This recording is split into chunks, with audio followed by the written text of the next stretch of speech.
Record ko.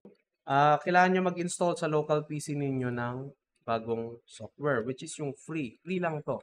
Si EXRIO. I think if you are familiar with compositing na sa After Effects, ito yung ginagamit, si EXRIO. Ano? Download nyo siya.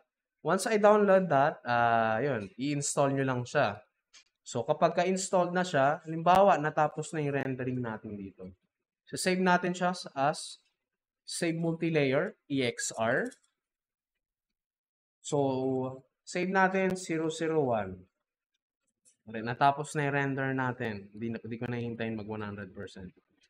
So, si multilayer kasi, ibig sabihin nun, sa isang file, meron siyang multiple images.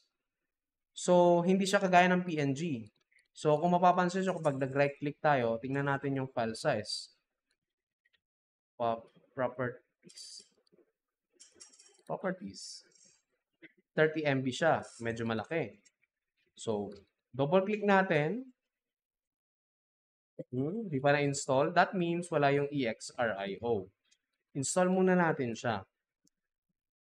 Install ko. Okay. Next.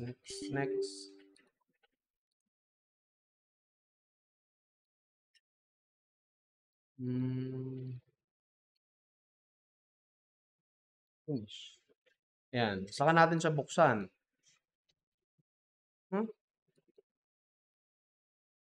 What? Open natin. Bakit ayaw?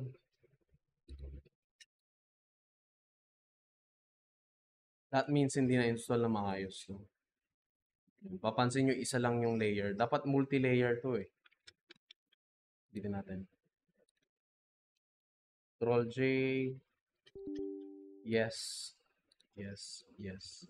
Manually install natin. Browse.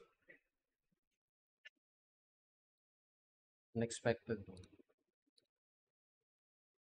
Adobe, Creative Cloud.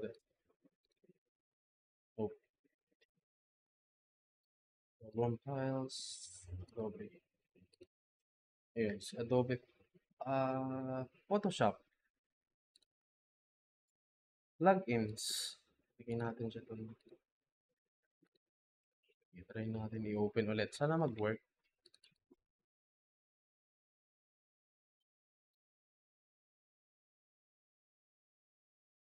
No, hindi siya